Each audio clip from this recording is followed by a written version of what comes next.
Happy Friday and welcome to episode 112 of the weekly recap. Maddie and I are back under generally normal circumstances. I'm back at home. She's at home as well.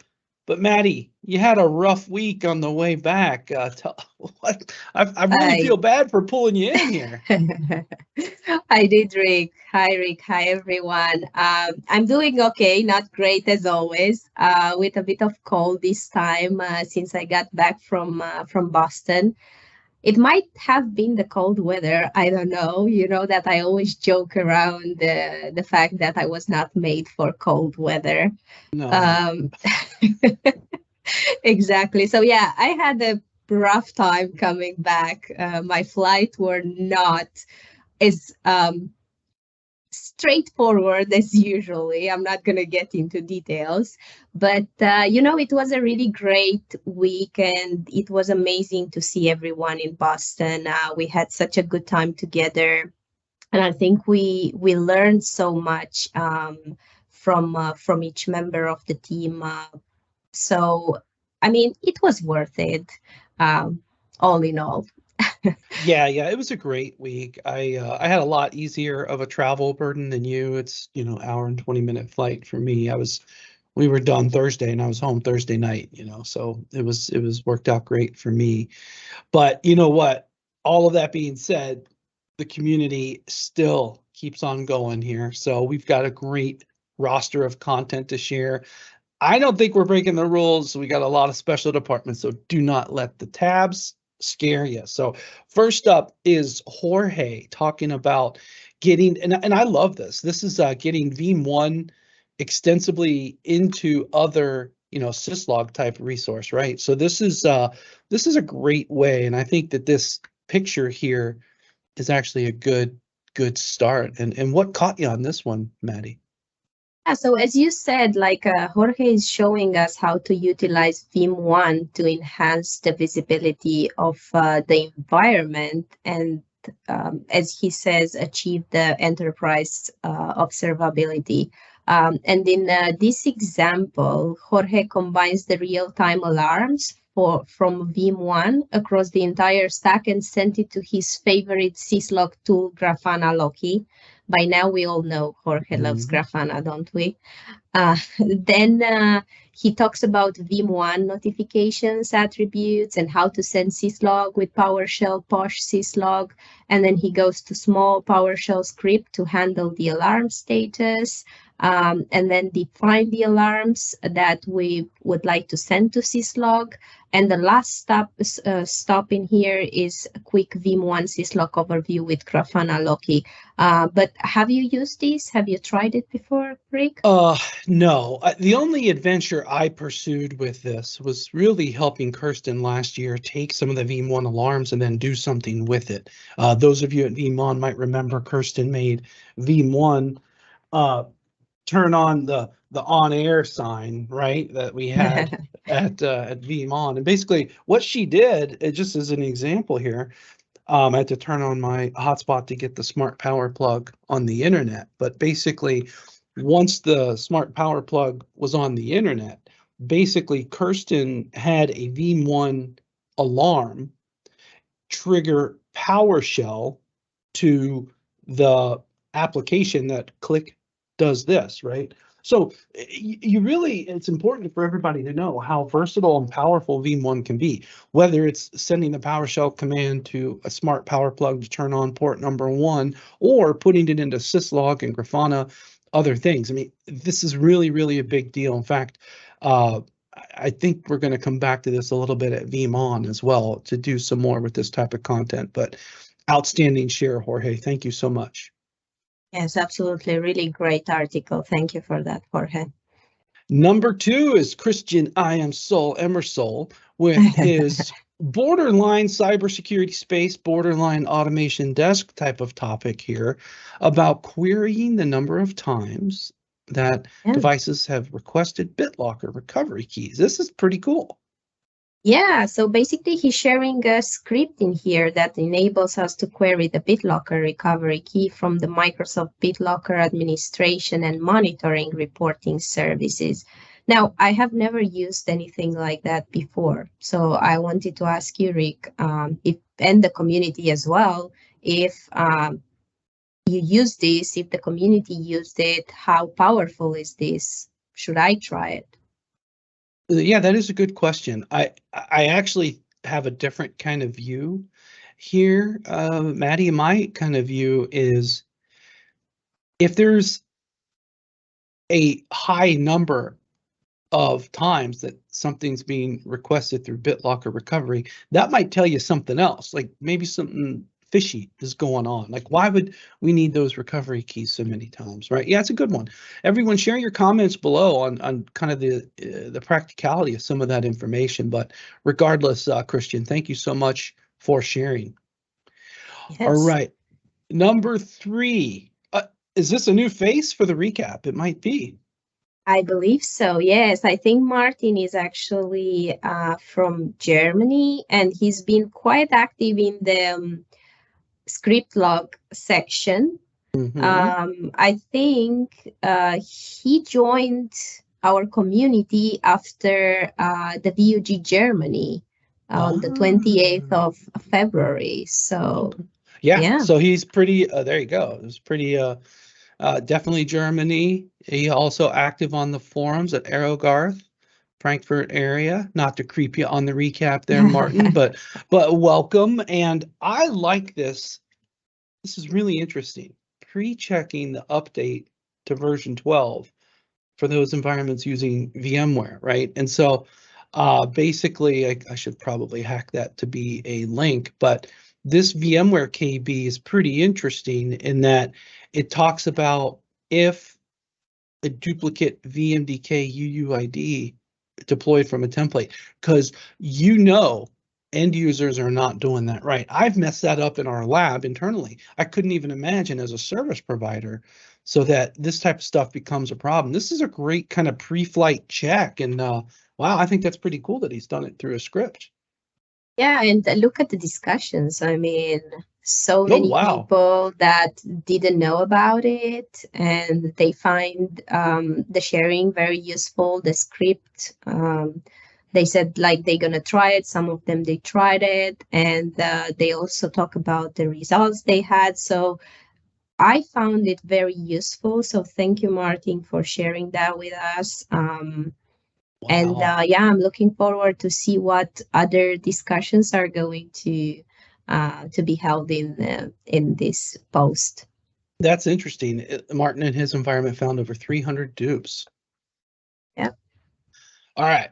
So that is the block of featured content, but we've got a massive amount of special department news. So let's go take a look at the first one. And actually, this is the first post I think that's explicitly focused 3 times in the recap. And Sophia's community badges, there's a really cool treat in here. One, oops, she had it right here. She added one on the 10th. We're recording on the 15th. Now, Maddie, you know which one it is here. Yeah, that's the community Einstein. The community Einstein. Let's find it. That is so cool. So yeah, Sophia, such a great idea you came up with. Yeah, there we go. Look at that image. I mean, that's so funny and so creative. Wow. We gotta like make a shirt with this one. I mean, this is the coolest thing. Alfred ever. Wow. I have no words. Sophia, what you've managed with our creative team is absolutely fantastic. So, but and I've seen that some people have it. Yes. Look at the criteria. Whoa. 100 questions or more, because I saw it issued. So there are people that have it. Yes, I think Fabian has it, and then Michael Paul has it. It's the Fabian badge. So it's the Fabian badge. Yeah, no, that's not really a good way to find Fabian, but he was all the way in the very beginning. But let me see if he's on there. He should be Milder. If you look, well, I know he's Milder. Yeah. I just gotta read. There he is. Oh, me bad clicking. There, he's got it. I figured this is his own badge. There we go. Congrats. Anyways, thank you, Sophia, for making this one. This is a great one and definitely a way to recognize the other ones. What's that one? Oh, community reviewer. Yeah, I love these badges. I won't lie. I think there's a little bit of fun being had in making these badges, I think. Oh, yes, absolutely. It's really Outstanding. fun. And people really want those badges. Oh They yeah. always ask about it. How, like I always receive like messages, DMs, like, hey, how can I get that badge? Hey, can you assign me that badge? Like, so people are really interested in this. So that's pretty cool. That's cool. All right. Well, thank you so much, Sophia. So the last part of special department, I really want to give an update on a lot of things V12 because we've had bits and pieces.